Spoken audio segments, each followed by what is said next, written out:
Olá,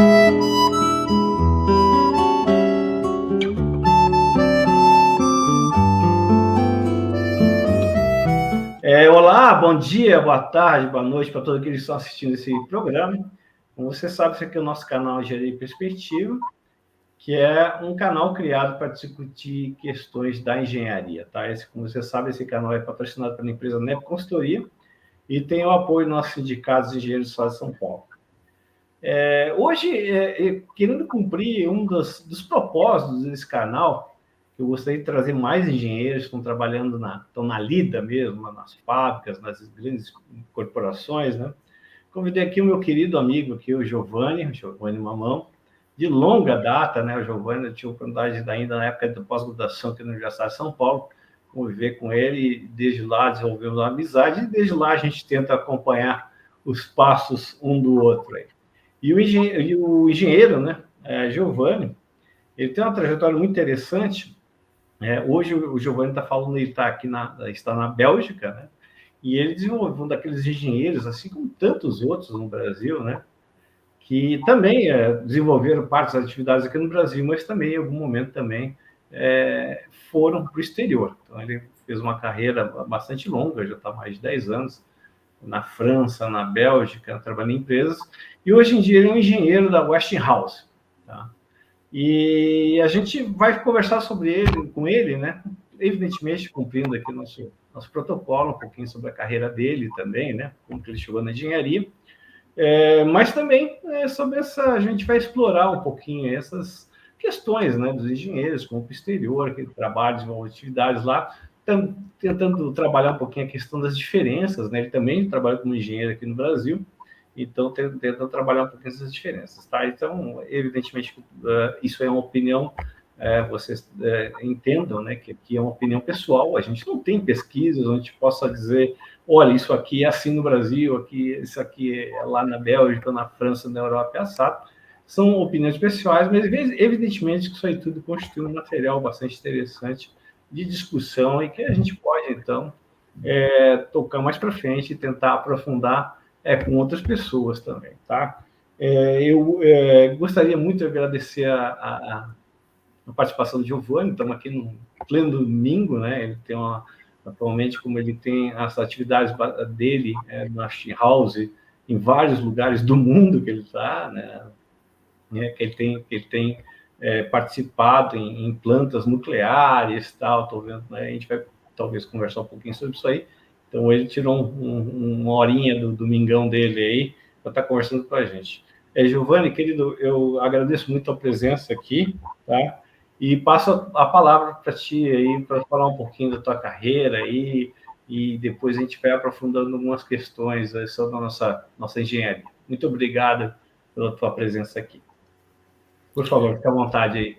A palavra é sua. Um prazer, Renato, falar com você. E para mim é boa noite aqui, né? Para você ainda é boa tarde, mas a gente está na frente, a gente está 4 horas além do horário do Brasil. É um grande prazer estar aqui no canal e,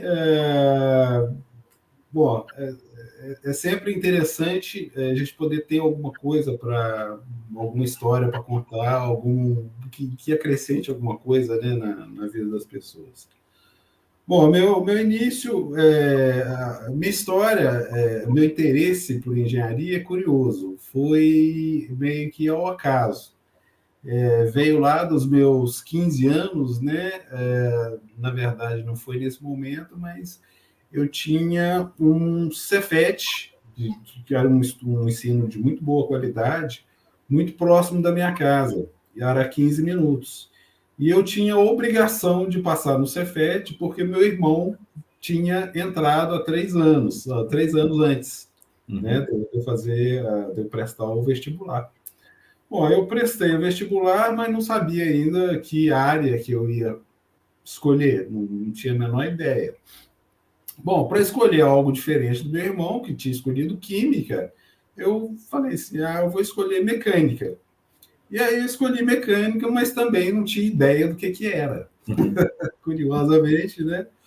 E a ideia também, quando me perguntavam ainda antes de eu iniciar o curso, o que é? É para mexer com carro? Eu falei assim, não sei, não tenho a mínima ideia.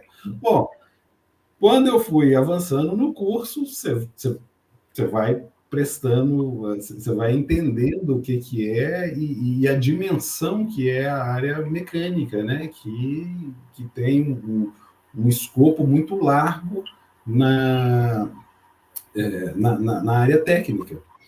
E, no final das contas, eu gostei muito da área, vi a parte toda industrial, era um curso muito bom, com muito recurso, e você sai de lá já bem orientado, assim, é engenharia mecânica que eu quero. Bom, saí, não tive muito... mas existia uma incompatibilidade com o vestibular, né? Principalmente da universidade pública, que era que eu tinha condição de estudar, era pública ou nada. Só que eu não passei no primeiro vestibular porque eu não tinha as outras bases, né? Porque a um determinado momento no curso a gente começa a ver matéria técnica e não vê mais as outras matérias que caem no vestibular, que é biologia, história, geografia, mesmo a química a gente só tinha até o meio do curso, depois não tinha mais. Mas o curso era muito bom, com uma base muito boa em 3 disciplinas, né? Matemática, português e física. E depois de fazer cursinho, um ano depois, de completar essas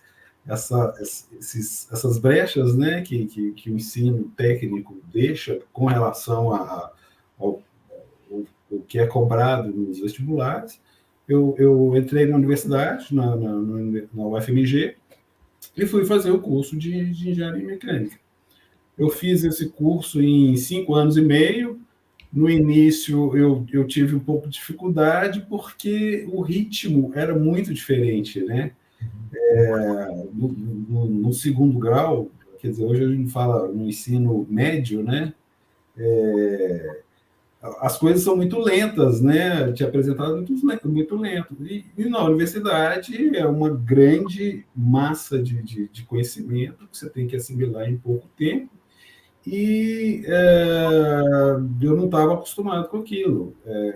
Eu tinha muita facilidade em matemática, por exemplo, que até eu completar o ensino médio, né, eu nunca tinha estudado matemática para fazer uma prova. Por quê?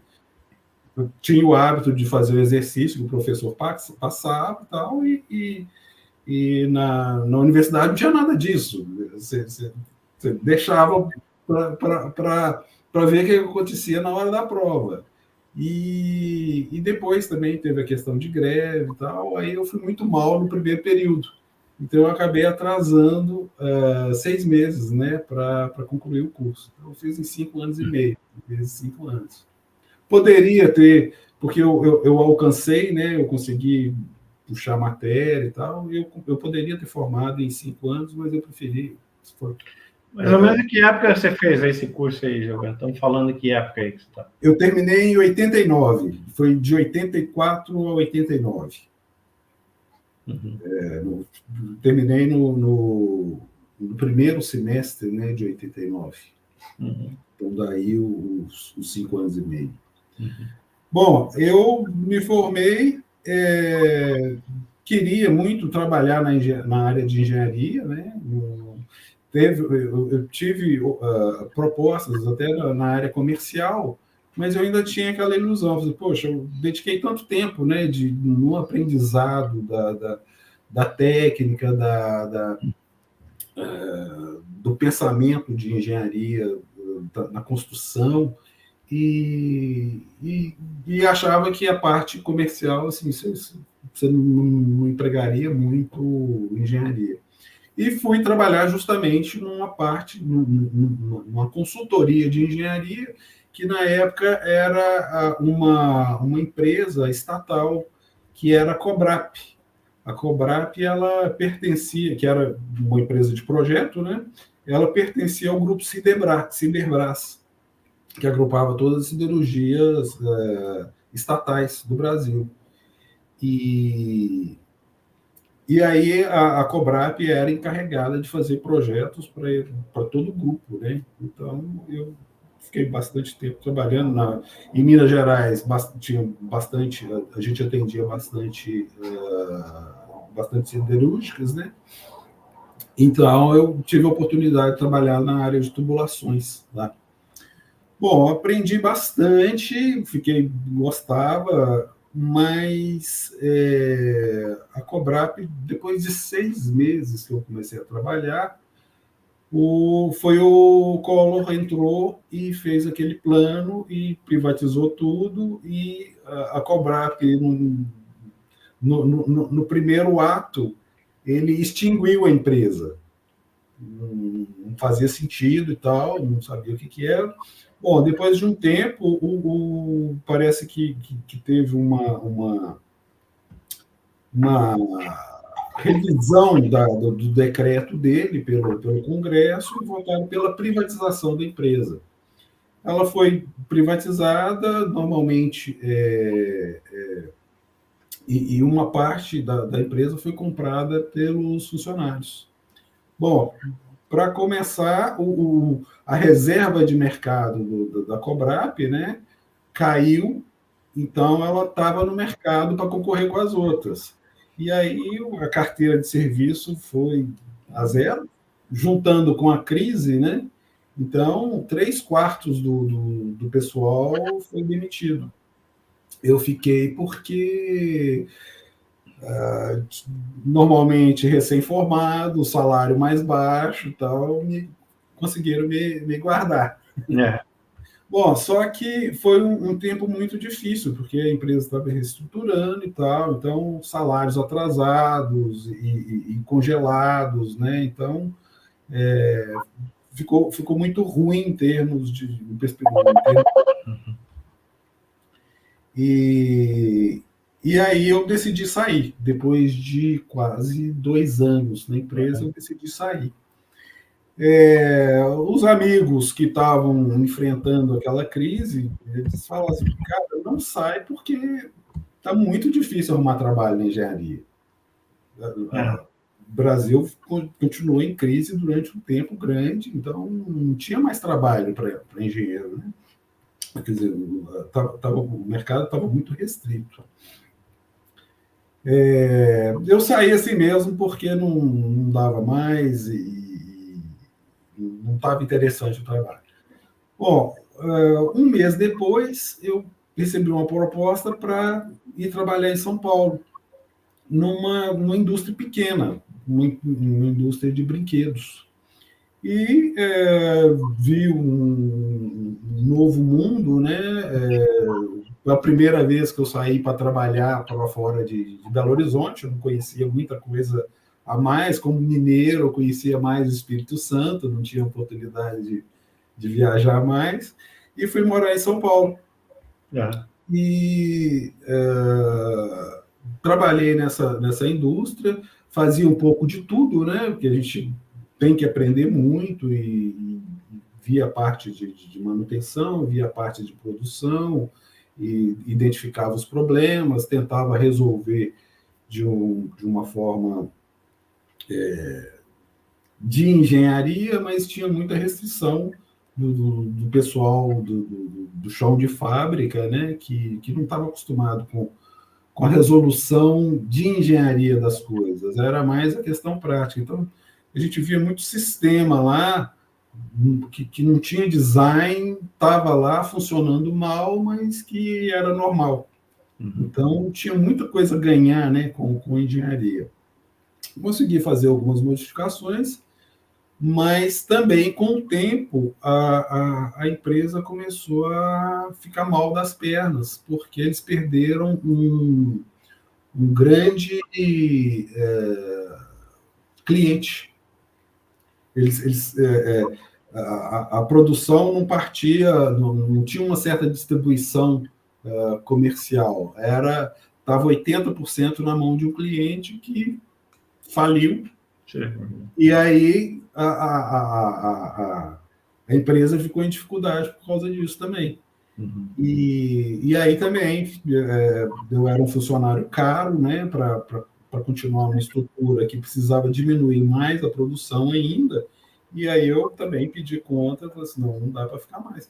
E era a oportunidade que eu estava querendo, porque eu queria voltar para a faculdade, que eu gostaria muito de fazer um mestrado.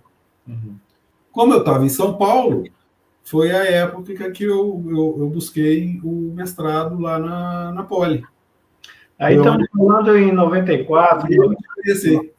Aí estamos falando em 94, 95, por aí. 92, 93. Ah, tá. Nessa época. Uhum. Tá. Bom, fiz o mestrado lá, assim, gostei muito da escola também, uma estrutura muito boa. Que área você fez mestrado, Giovanni?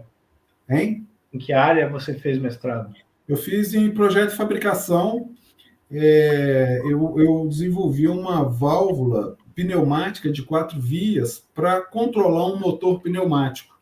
Eu gostei muito do trabalho, assim, foi um trabalho muito interessante, porque teve uma parte de desenvolvimento de produto e os ensaios também, a gente tirou boas conclusões de relações geométricas dessa válvula em relação ao rendimento que a gente buscava, né, de potência. Eu gostei muito. Orientador? Hein? Foi teu orientador mesmo? Foi o Eduardo Cabral. Ah, foi o Cabral mesmo. E tive muito ajuda do nosso outro amigo, né, do Marcos Runold.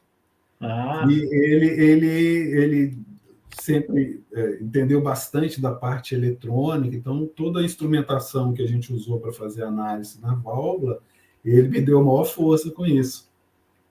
Ele era orientado do Cabral também, né? Era. Uhum. E aí eu fiz o mestrado, e logo quando eu concluí, eu voltei para Belo Horizonte. Eu namorava lá, tinha família lá, voltei para Belo Horizonte. E fui trabalhar justamente com ex-colegas da Cobrap, que tinham saído da Cobrap e fundado uma empresa de consultoria em engenharia. Me convidaram para trabalhar.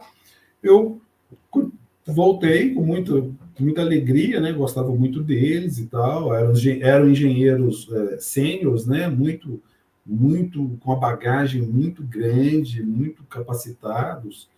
E gostei. E foi uma época também, uma transição, porque foi uma época que eu voltei para lá e o desenho de prancheta, né, tinha acabado, porque era o desenho de prancheta que eu estava acostumado na Cobrap, né? Ainda não existia o desenho para computador.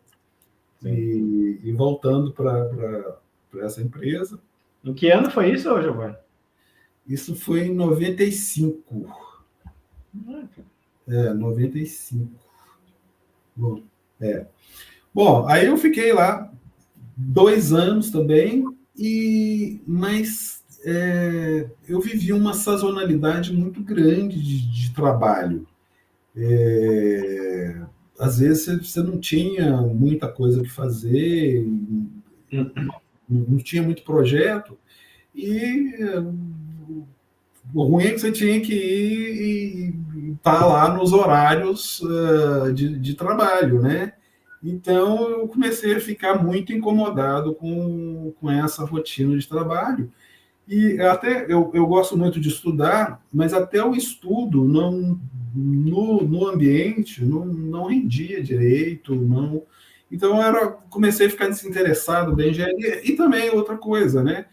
Por essa falta de trabalho, a remuneração também muito baixa, né? Você fala, pô, você estuda tanto, você tem tanto, você vai acumulando tanto conhecimento, e no final das contas, quando você vai fazer a conta, nada conta, mas uma profissão que não precise de qualificação, que o cara era autônomo, ele fazia ele tinha a mesma coisa no final do mês. Sim. E trabalhar na mesma quantidade de hora, e talvez de uma forma mais flexível, Então, eu fiquei muito desencantado com a engenharia nessa época.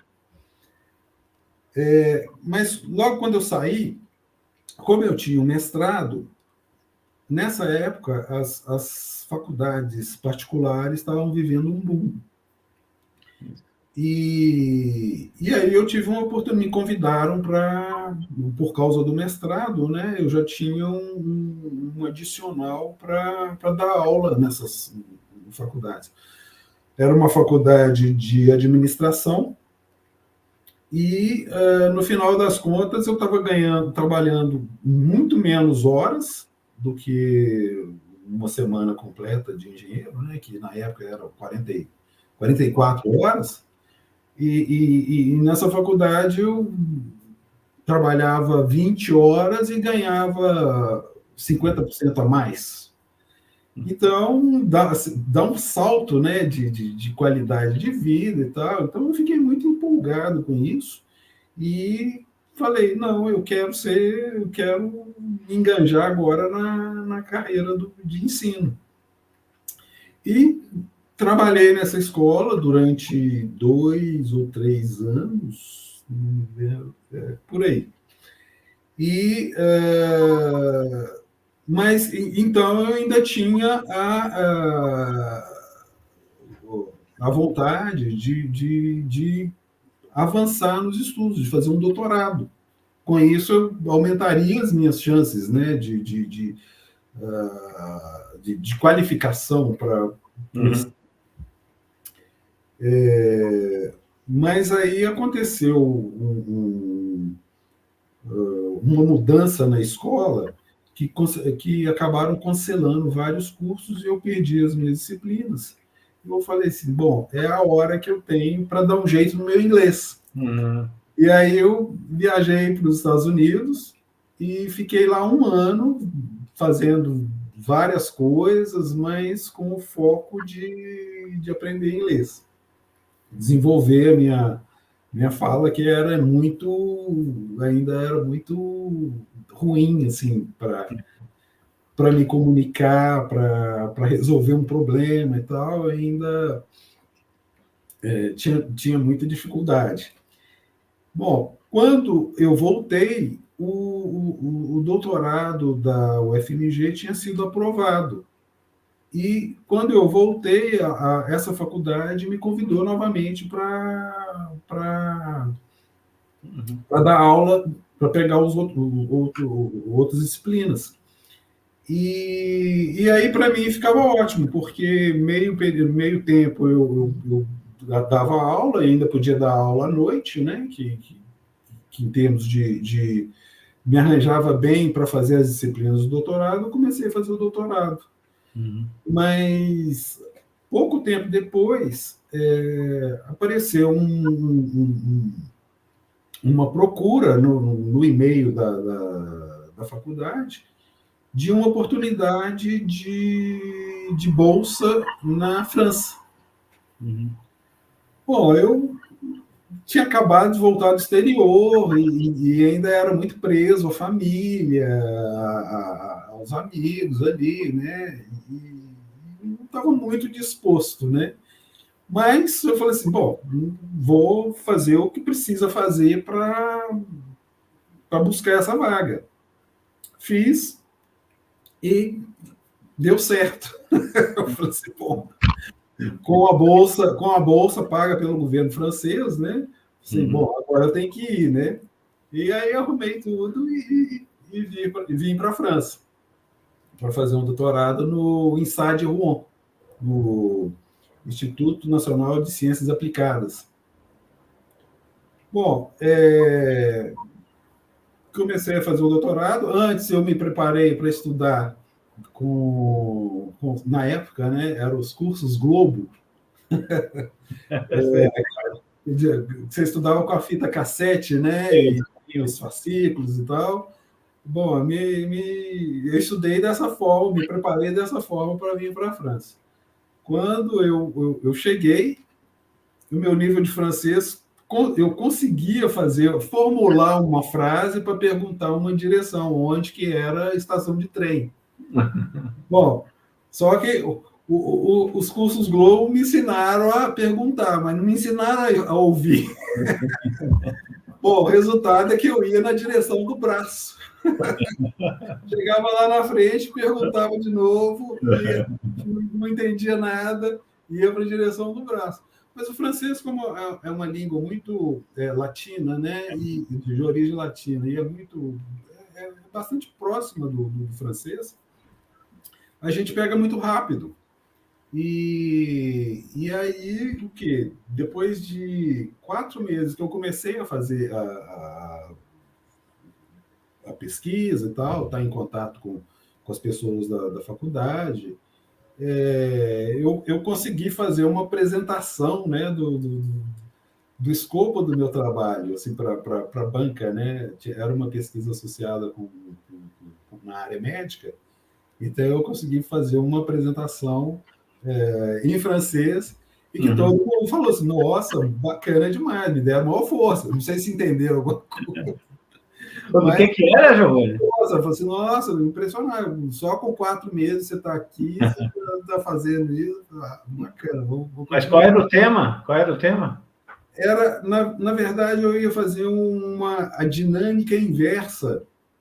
A gente ia pegar de uma pessoa andando, justamente para fazer uma pesquisa na área de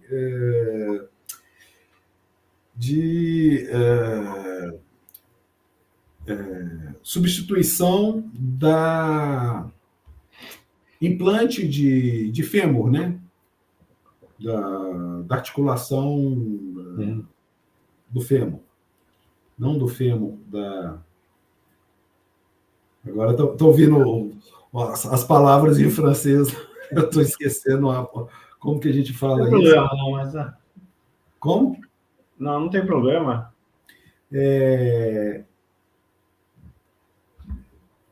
Tem um implante de joelho e implante da outra junta aqui em cima. No quadril? No quadril. Implante de quadril. Não, o quadril é mais a outra parte. Não, é implante de...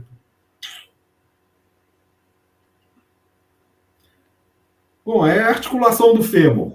Tá bom. E aí, ou seja, a intenção da pesquisa era pegar os dados cinemáticos. Existia uma sala lá no hospital, um laboratório muito bem montado, que tinham câmeras, né, bem parametrizadas, e que as pessoas, os pacientes e as pessoas, os voluntários, né, para a pesquisa, a gente colocava marca neles, tipo bolinhas refletivas, né, para as câmeras identificarem, e com isso você colhia os dados cinemáticos do movimento delas. E com esses dados cinemáticos, né, posição, velocidade e aceleração, captados através das imagens, você fazia um modelo 3D, e com esses dados de entrada, você entrava no modelo que a gente ia fazer para identificar força e torque na junta. E fazer uma associação desse perfil com uma análise desse perfil com o perfil de alguém que vai desenvolver a doença, de alguém que nunca vai ter problema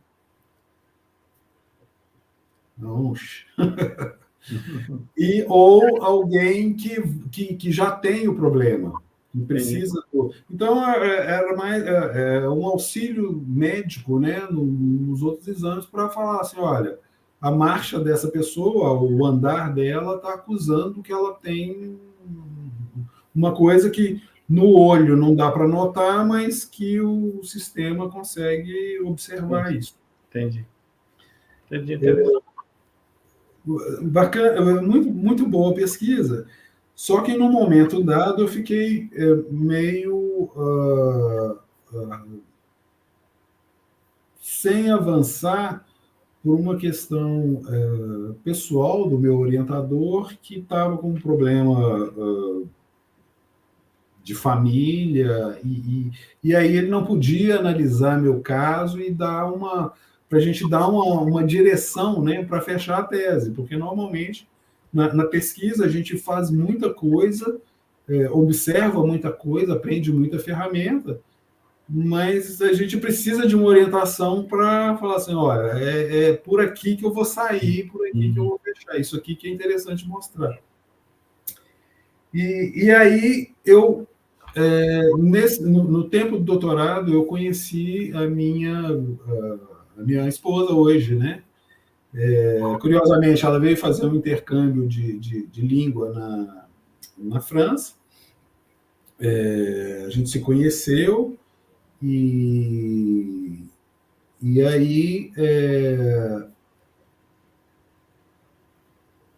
depois de um certo tempo, ela conseguiu um estágio, ela, estudando lá também, né? Ela conseguiu um estágio em Paris. A gente mudou para Paris, e como eu ainda não estava, eu ainda estava trabalhando na tese, ela conseguiu um trabalho aqui em Bruxelas. Sim. E como eu estava nessa flexibilidade, né, ainda desenvolvendo o doutorado, eu vim com ela para cá, e foi quando ela ficou grávida. Uhum. Bom, ela ficou grávida, eu já estava sem a bolsa do doutorado, porque tinha passado um tempo já, estava para fechar o trabalho, e sempre estava com receio. Bom, se eu arrumar um trabalho, eu vou perder a tese, né? Não vou ter tempo mais para poder trabalhar nisso. Bom, minha filha, minha primeira filha nasceu, e aí antes um pouco, eu saí para o mercado para buscar trabalho. Uhum. Consegui trabalho numa empresa americana que tem uma sede aqui, que atendia o mercado europeu, TD Williamson. Era uma empresa na área de óleo e gás, de manutenção de pipeline. A gente fazia intervenções com a linha ativa, né, com a linha energizada. Esse era o negócio da empresa. Conseguia fazer um rearranjo numa tubulação, enquanto você mantinha ainda a vazão e a pressão na linha, para não cortar fornecimento de cliente. E tinha toda uma técnica, todo um desenvolvimento e uma variação muito grande no design, porque mudava pressão, mudava produto, mudava diâmetro, mudava espessura de parede, era um tipo diferente de tratamento técnico que você tinha que dar. Então, tinha muita produção de novos equipamentos, de novos consumíveis que você tinha que soldar na linha. Bom, na verdade, depois disso, eu passei quase 15 anos nessa empresa, porque depois de 3 anos e meio que eu estava nessa empresa, numa oportunidade, já estava com 2 crianças pequenas, e a gente voltou ao Brasil para celebrar as bodas de ouro dos meus pais. E aí um grande encontro com família e tal. E aí naquele ano de 2010, a gente decidiu, falou assim, não, vamos voltar, não dá para ficar longe. Entendeu? Esse laço de família, né, que dificulta muito, né, essa distância, preço de passagem. E aí eu comecei a ver o que eu podia arrumar de trabalho. Esse aí, Giovanni, só dá licença, mas aí era o auge do pré-sal, né? Exatamente. O Brasil estava vivendo um boom econômico, né? E mesmo aqui no exterior, todo mundo falando do Brasil. E então, eu falei assim, é um momento bom de voltar. A empresa que eu trabalhava tinha um centro de serviço no Brasil. Eu comecei a investigar isso e realmente o pessoal estava precisando de gente lá para atender as expectativas de mercado. Como eu tinha trabalhado um tempo razoável na engenharia, eu era muito útil, né, nesse centro de serviço. Então, voltamos para o Rio, a sede era no Rio de Janeiro, e lá eu fiquei durante 6 anos. Só que no final do 6º ano, a empresa, com todos o rebuliço que teve, né, no ano de 2016, com as coisas de Petrobras, a crise financeira no Brasil, Lava Jato, a empresa fez uma leitura errada. Eu acho que ela fez uma leitura errada da situação do mercado, principalmente com relação à Petrobras, porque ela associou o que aconteceu na Venezuela, porque ela teve um prejuízo muito grande na Venezuela, que a PDVSA não pagou no que eles tinham comprado. O prejuízo foi grande. Eles acharam que a Petrobras iria pelo mesmo caminho, e com toda a história, né? Então, acho que teve uma análise ruim, decidiram fechar o centro de serviço. E, na verdade, a Petrobras continuou sendo um excelente cliente, né? Que sempre pagou em dia, tudo que apresentava, tudo que eu precisava, porque aí no Brasil também a gente fazia inspeção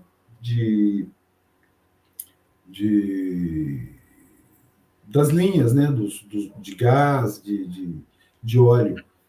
Existia um sistema de PIG, né, PIG instrumentado, que você lançava na linha, ele tinha uma forma de fazer aquisição de dados, de verificar através de sinal magnético, né, de captar isso, um defeito no sinal magnético no deslocamento da ferramenta.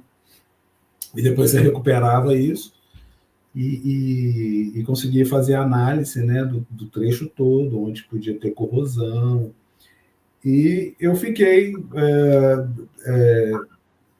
tive um cargo de liderança muito bom, eu era gerente de engenharia nesse centro de serviço, e era muito interessante o trabalho, porque eu tinha uma grande liberdade, tanto de dar suporte na área comercial, como na área operacional. E eu, com a engenharia também, conhecimento de engenharia, eu conseguia fazer muita coisa, produzir muita coisa através de terceirizado. E fazia os projetos e levava nas fábricas, né, que normalmente tinham que ser homologadas pela empresa, cuidava da homologação, cuidava da área de qualidade também, e foi um trabalho muito bom, e que, infelizmente, decidiram sair do Brasil, e fecharam em dezembro de 2016. Só para registrar que a maior parte das empresas de engenharia na época fecharam, né? Aqui foi uma grande debandada. E, inclusive, eu no Rio, né, eu tinha uma vida muito, muito cara, né, de um custo fixo muito alto lá, com moradia, com escola e tal. E, diante do mercado, eu falei assim, não vou insistir, não. E tinha a opção de ou voltar para Belo Horizonte, né, próximo da família, ou na família da minha esposa, que era no interior de São Paulo. Mas também eu tive uma oportunidade muito boa, porque a empresa ainda tinha muita pendência para resolver justamente com a Petrobras. E eu consegui um contrato muito bom com a empresa, justamente para cuidar desses assuntos. E isso me garantiu ficar 4 anos no interior de São Paulo. Eu até, no segundo ou no terceiro ano, eu decidi investir numa escola de robótica e programação para criança. Foi uma coisa muito interessante e que aconteceu na minha vida também de uma forma muito curiosa, que foi um brinquedo que minha esposa comprou para o meu filho e que eu que era o encarregado de aprender como funcionava para ensiná-lo. Então, eu peguei muito gosto, né, pela robótica, pela programação, porque eu tive que aprender tudo isso, e aí a gente viu uma grande oportunidade, né, para... Uhum. Estava se falando muito, né, no STEM, né, no Science,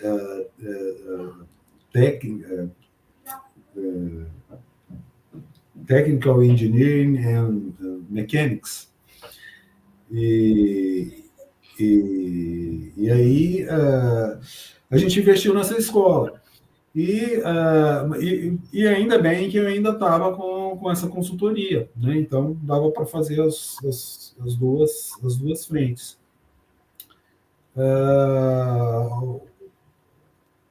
Mas a gente não teve uma grande chance no nosso empreendimento, porque uma semana depois veio a Covid e fechou todas as escolas.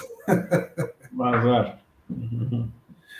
E a gente não podia abrir. Então, eu fiquei com todos os custos de investimento e mais custo fixo da escola, sem nenhuma receita. Então, tipo, o curso não dá para fazer online, né? Exatamente. A gente tinha que fazer alguma coisa. Bom, quando foi julho de 2020, né, a gente estava naquela incerteza total, né? Como é que vai ser, como é que vai ficar? E a cada período, uma renovação da quarentena. E aí eu tive o convite para voltar para cá, para a Bélgica, para o escritório aqui da Bélgica. E aí foi uma preparação, né? Pela mesma empresa? Pela mesma empresa. Ah. Que eu guardei contato, né? E na consultoria que eu fazia era para essa empresa eles me chamaram para voltar para a engenharia. Bom, arrumei tudo e no início foi bem no comecinho, janeiro de 2021, eu estava de volta. Foi um convite muito oportuno porque a gente ainda, depois desse período no Brasil, porque a nossa preocupação era que nossos filhos tivessem uma identidade brasileira, né? E tiveram um contato muito bom com a família e tal, desenvolver essas relações. Então, para a gente foi muito oportuno, depois desse tempo, depois de 10 anos no Brasil, voltar para a Europa, porque a gente tinha essa intenção de dar uma educação melhor em uma outra língua, uma outra oportunidade de aprendizado de língua e uma outra visão de mundo também, né? Onde as pessoas aqui são muito mais autônomas em termos de vida, por exemplo, aí no Brasil não é tão difícil para quem é de classe média poder pagar alguém para trabalhar na sua casa, limpando e cozinhando durante 40 horas por semana. Aqui, você tem que ser milionário para fazer isso. Então, cada um tem que aprender a fazer o que precisa fazer na casa, a limpeza, o cuidado com a casa e todas as outras coisas, né? E a passar roupa, a lavar, se for o caso, a cozinhar. Então, esse valor para os meus filhos foi muito importante. E ele, além da língua que eles aprenderam muito rápido, foi muito interessante. Foi um grande... para a gente foi uma grande oportunidade que a gente pôde dar para os nossos filhos, poder trazê-los para cá e oferecer esse tipo de coisa. Uhum. Aqui a gente consegue eliminar dois custos que são razoáveis no Brasil, né? São razoáveis, não, são muito pesados, que é a questão da educação. Infelizmente, se a gente precisar de uma educação boa, quiser dar uma educação boa para os filhos aí no Brasil, você tem que pagar muito caro. Uhum. Tem que ser escola privada. E a saúde também, né? Hoje em dia, a saúde no Brasil é muito cara se você precisar de um atendimento razoável. Uhum. E isso aqui tudo é um pacote, é um default.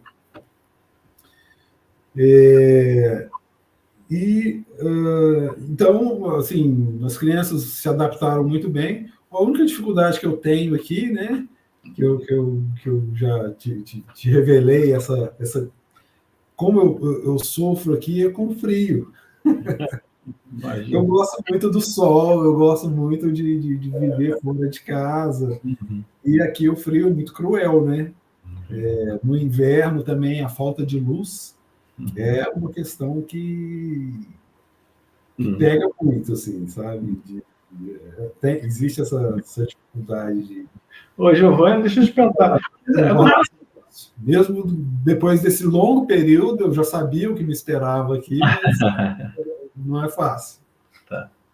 E deixa eu te perguntar, assim, com relação assim, à prática assim, da engenharia, você teve a oportunidade de trabalhar aqui e depois trabalhar aí principalmente na Bélgica, né? Porque eu estou entendendo que foi a sua experiência maior aí. Quais são as diferenças aí que você percebe mais aí nessa lida aí de engenheiro aí? Se é que dá para falar, não? Pô, Renato, aqui eu vejo uma diferença, né, das experiências que eu tive. A gente tem que se virar mais com as tarefas mais corriqueiras, entendeu? Eu lembro que antes, quando eu trabalhava no Brasil, a gente tinha uma viagem marcada, a gente dava para uma pessoa que era encarregada disso, ela marcava tudo que precisava, hotel, marcava voo e dava isso para a gente, porque a gente estava ocupado com outras coisas. Aqui, você tem que fazer isso tudo.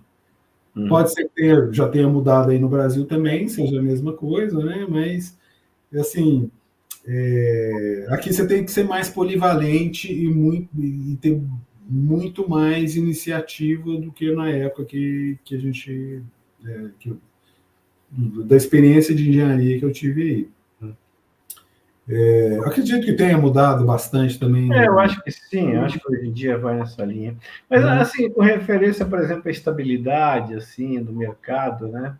Aqui, a sua carreira mesmo é um belo exemplo, né? De você sair, entrar e sempre um clima estável, né? Que tem o Brasil, né? Esse talvez seja a marca registrada. E isso passa muito para a vida da gente, né? Esse que talvez seja a grande questão, né? E tu percebe isso, assim, você morando na Europa, tem uma... Renato, é o seguinte, eu sofri até então eu tinha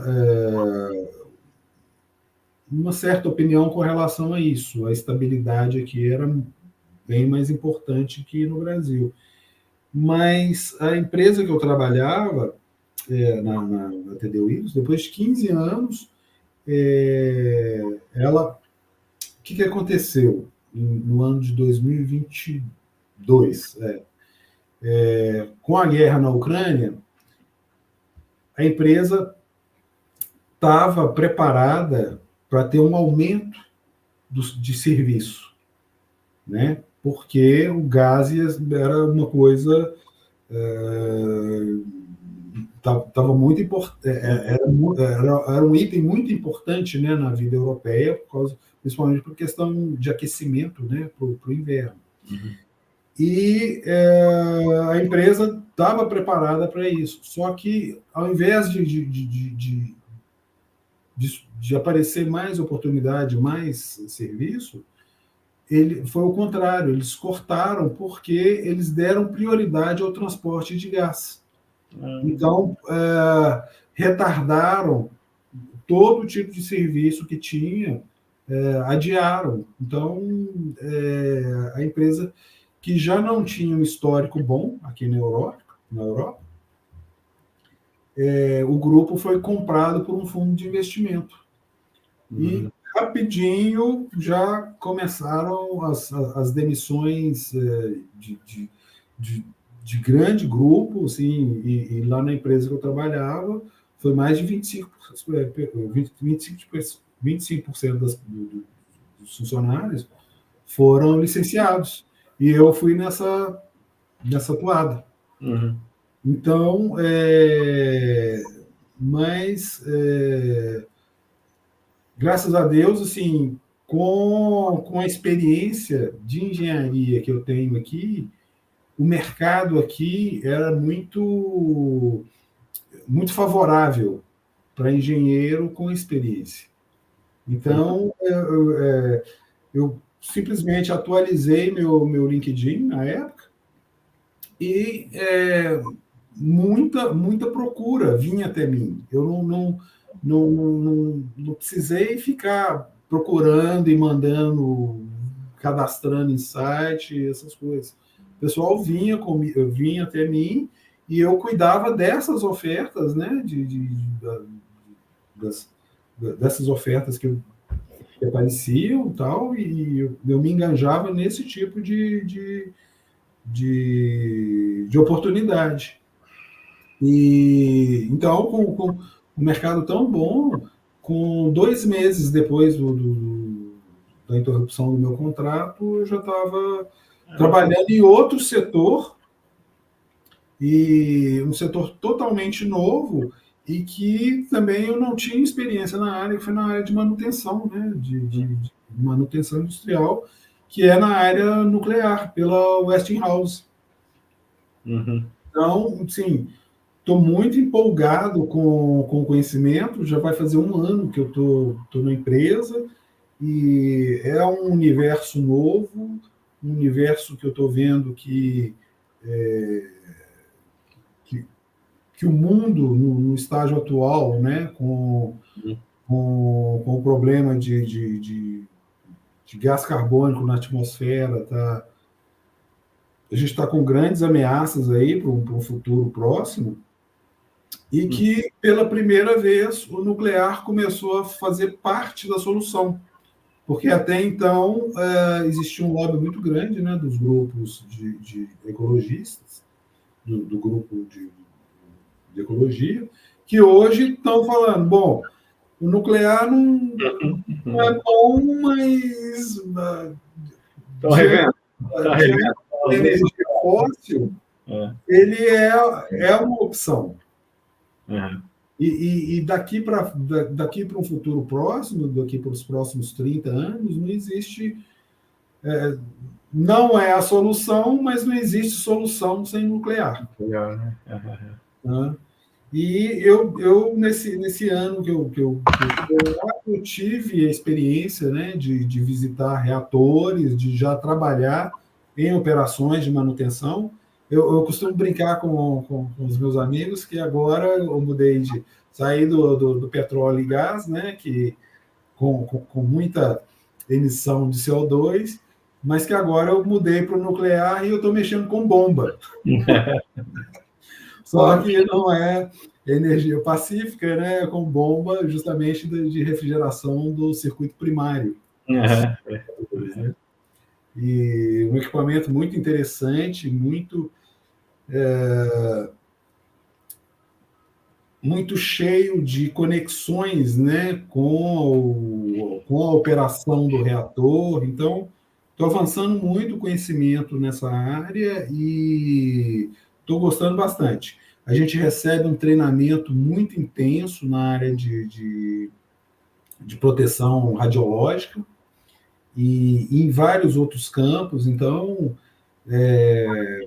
tem praticamente 1 ano que eu estou em formação, porque é uma área complexa, né, que exige muita qualificação.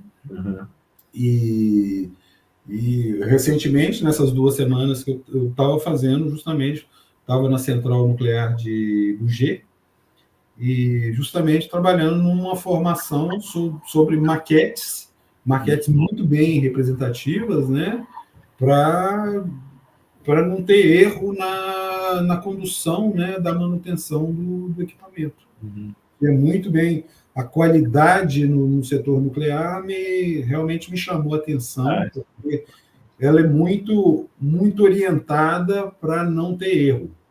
Sim. É muito cuidadosa, né? Tem que ser muito cuidadosa e todos os documentos de qualidade eles têm que ser muito bem formulados e muito bem acompanhados. Isso aí tem uma documentação intensa também, a própria ASME, né, sempre se formou. Mas você estava me falando aí a questão do mercado, aí me chamou a atenção aí, porque você está me falando que você ficou pouco tempo aí disponível, vamos dizer assim, para o mercado, né?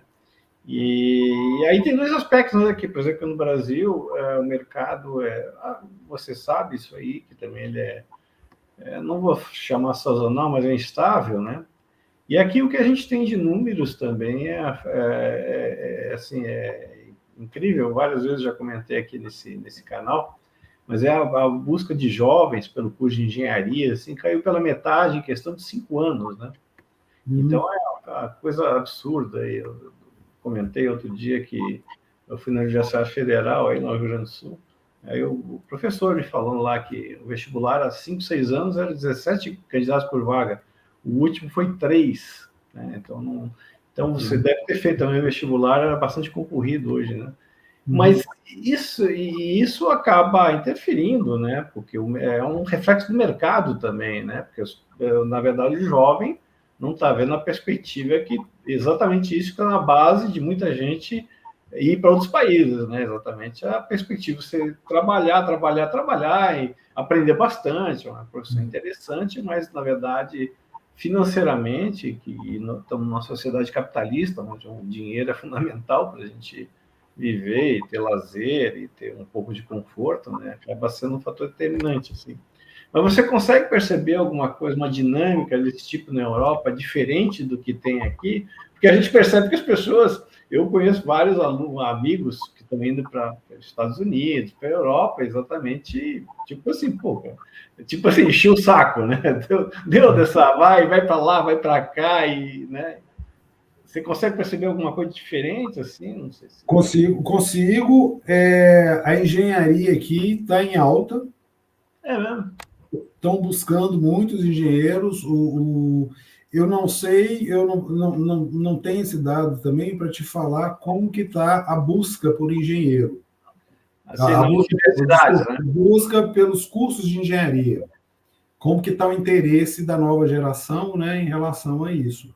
Mas acredito que esteja menor justamente pela demanda de engenharia aqui, que está muito grande. Está muito grande. Com relação a isso que você está falando, né, eu demorei 2 meses para me recolocar. E um outro fator também que eu falei assim, 2 meses está muito bom, não deixa de ter uma coisa que aí no Brasil deve existir também, é a questão da idade, né? É o que eu ia falar agora. Por exemplo, eu fui contratado numa função sem experiência de engenharia naquela parte. Ou seja, e numa ideia, não saí da faculdade agora. Faz tempinho. Tem um tempinho já. E mesmo assim, eu comecei praticamente a minha carreira novamente. Curiosamente, eu estou começando, com muito mais... Na verdade, a empresa está investindo em ti aí nesse momento. Exatamente. Eu, assim, do Brasil que eu conheço, eu não vejo uma corporação com esse espírito, né?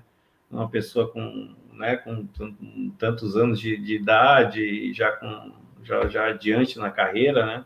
Aqui no Brasil não conseguiria perceber isso. Exatamente. Para mim também foi uma coisa que fugiu da minha lógica. E não vi, para te falar a verdade, não vi nenhuma preocupação dos headhunters que me procuraram com relação a isso. É mesmo, rapaz? Exatamente. E foram muitos, todos que liam o meu currículo, achavam muito interessante e tal. E aqui, curiosamente, porque aí no Brasil, eu acredito que tenha já tenha uma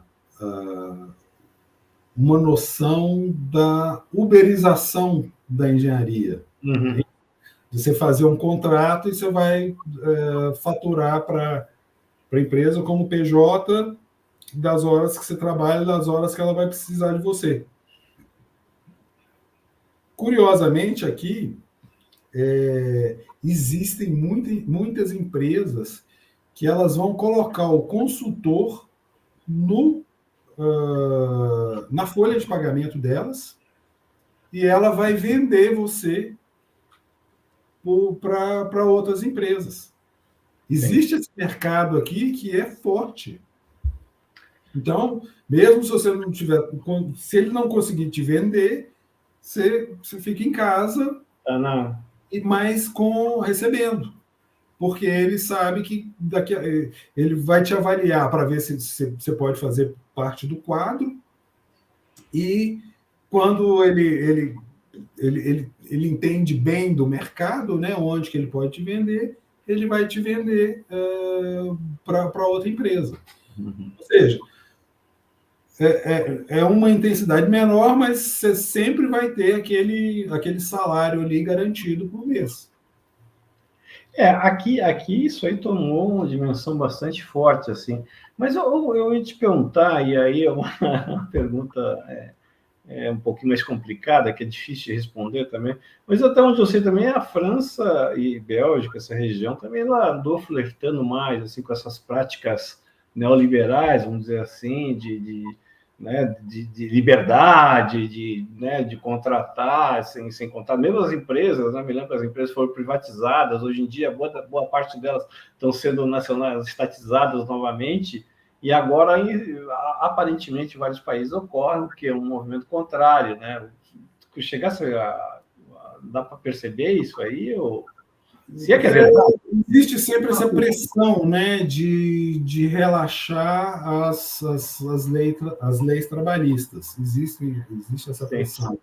Mas eu te falo que é bem mais protegido do que no Brasil. Aí a questão da...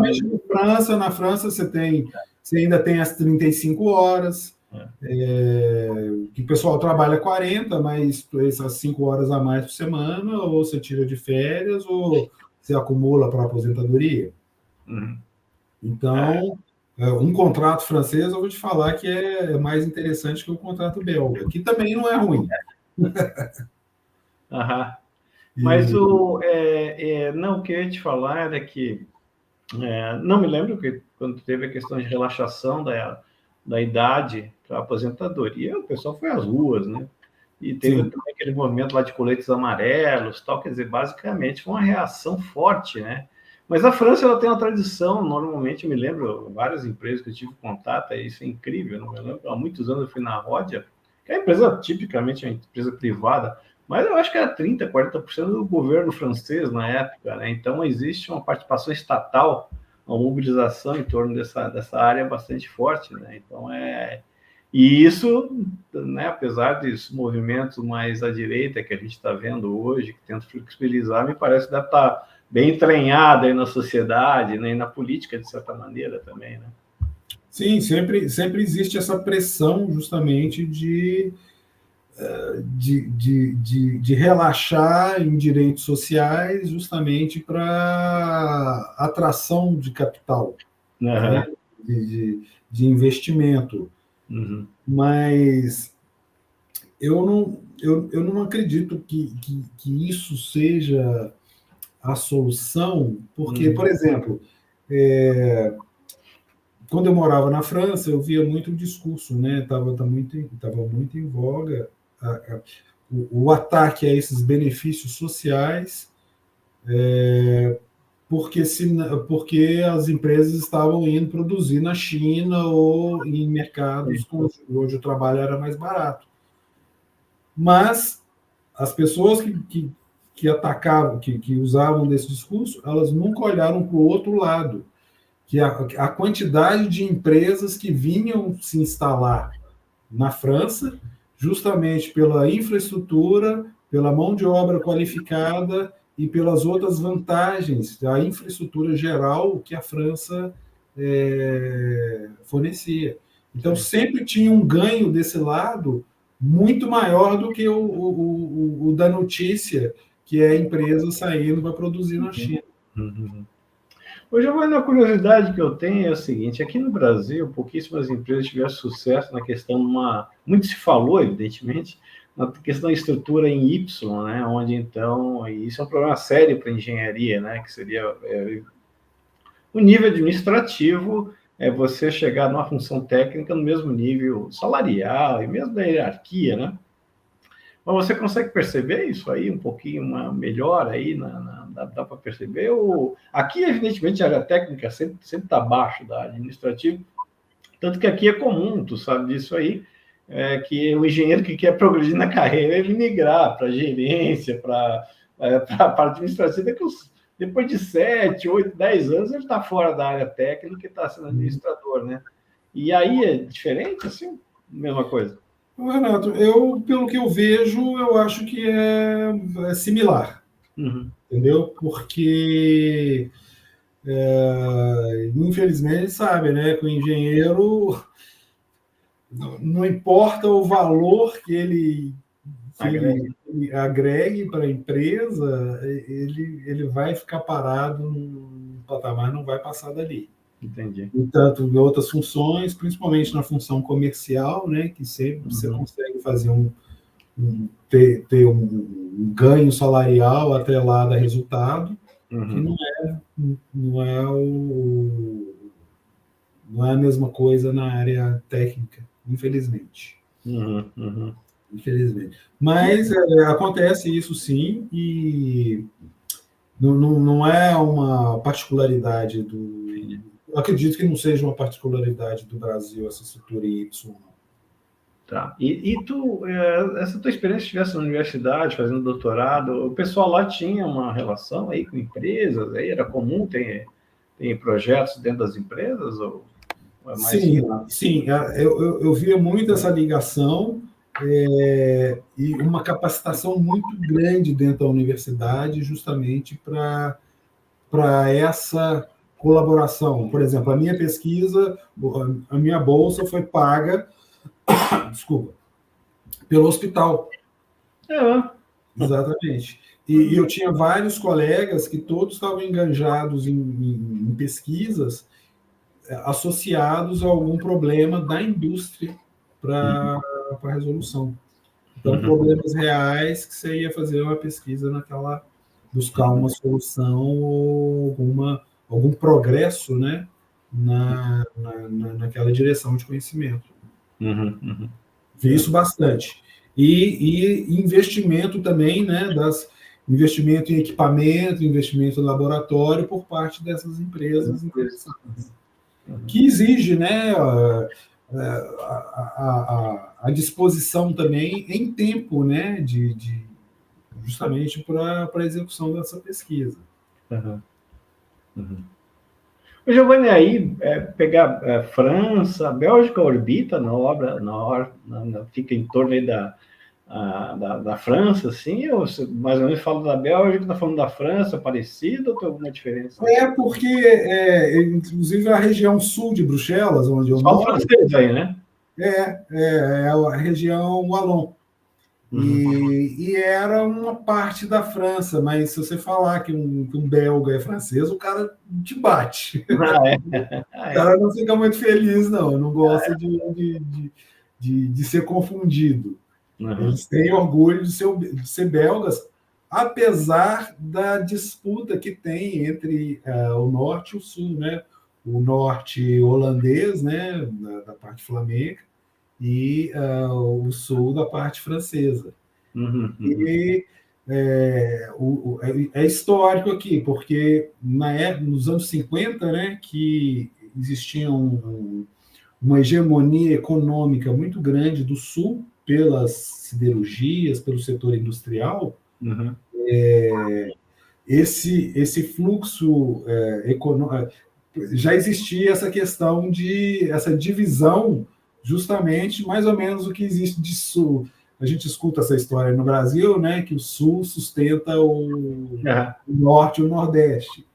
Então, você escuta até a questão de separatismo e tal. E aqui existe, sempre, desde essa época, existiu essa questão separatista, do Sul querer separar. Mas, com o tempo, isso houve uma virada. Os holandeses, hoje, inclusive a questão de trabalho na parte norte, é muito intensa, é muito intensa. Eu já tive, só saindo um pouco do assunto daquele... Não, por favor, fica à vontade. Eu tive fornecedores lá que o cara fala assim, eu estou perdendo o negócio porque eu não acho gente para contratar. Não acho gente para fazer. Isso na Holanda? Na Holanda, na parte holandesa da Bélgica. Entendi. Ele reclamando que a escola técnica que tinha próxima lá fechou pela falta de procura. Uhum. Uhum. Então, ele não está conseguindo pegar negócio justamente pela falta de mão de obra qualificada. Uhum.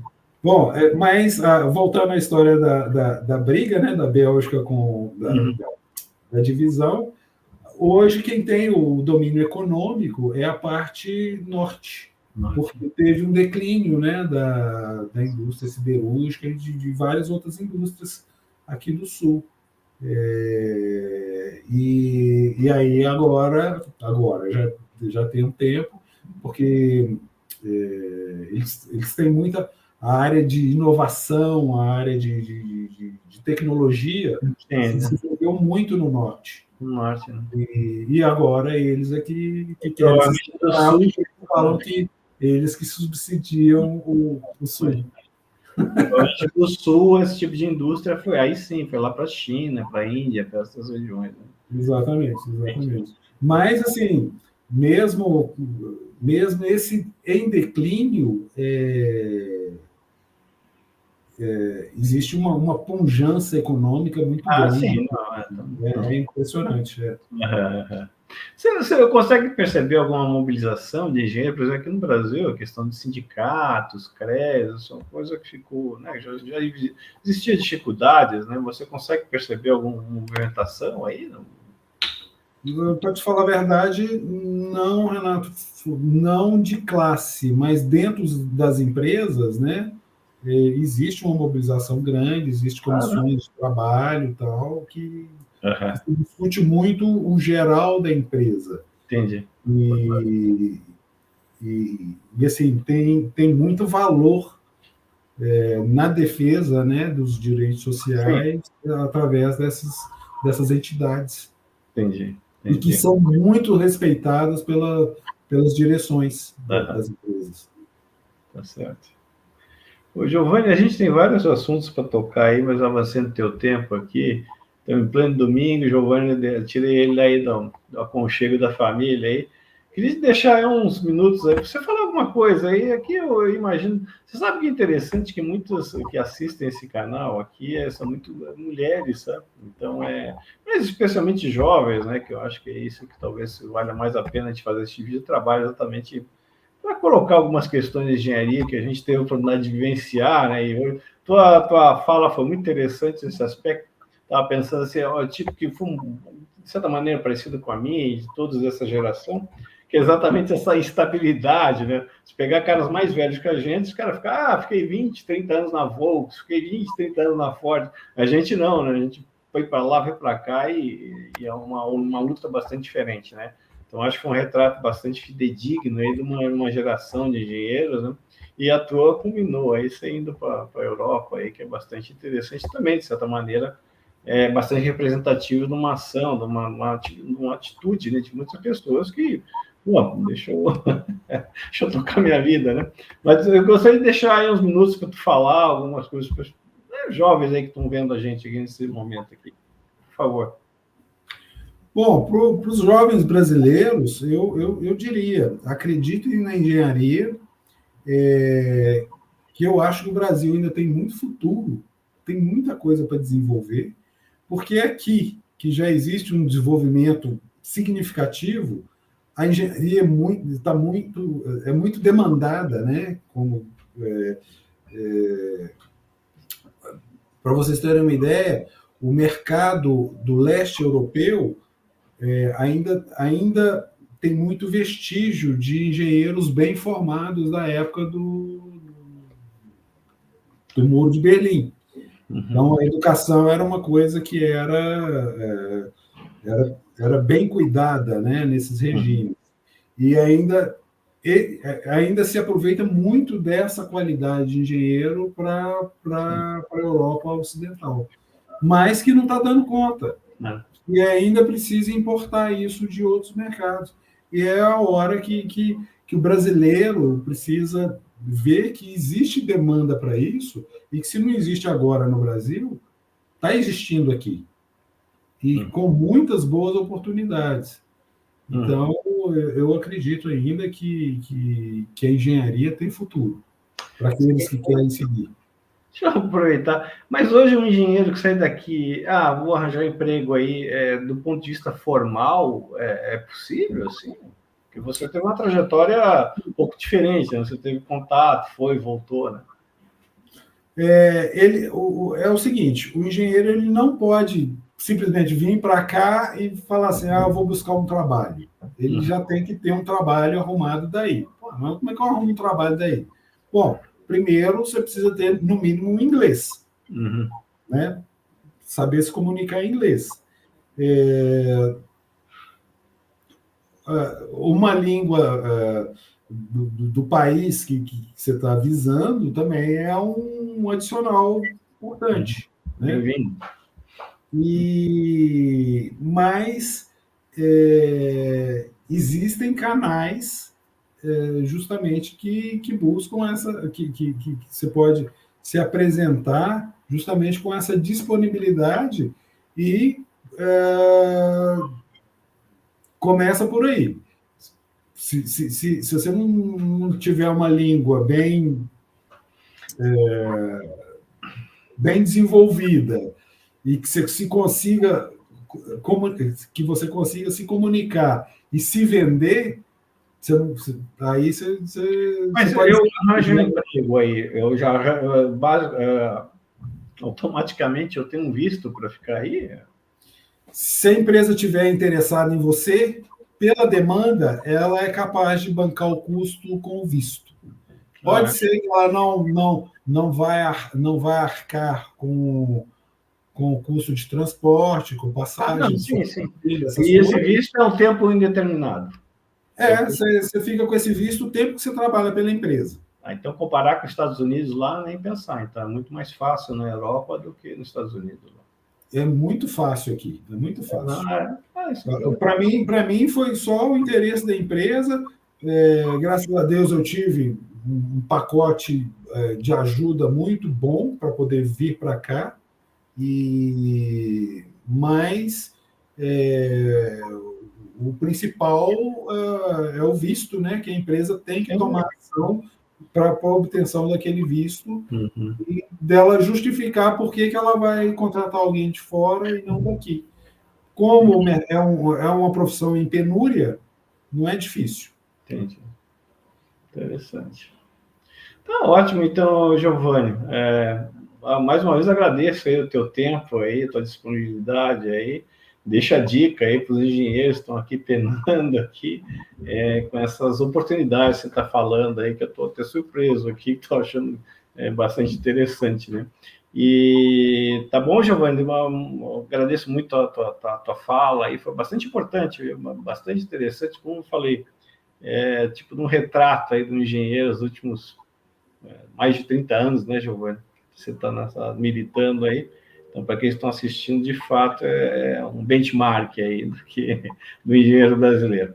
Tá bom, querido? Obrigado mais uma vez. Um forte abraço aí para ti. Eu que agradeço a oportunidade, Renato. É sempre um grande prazer conversar com você. Okay. Falou. Tchau. Tchau, um abraço.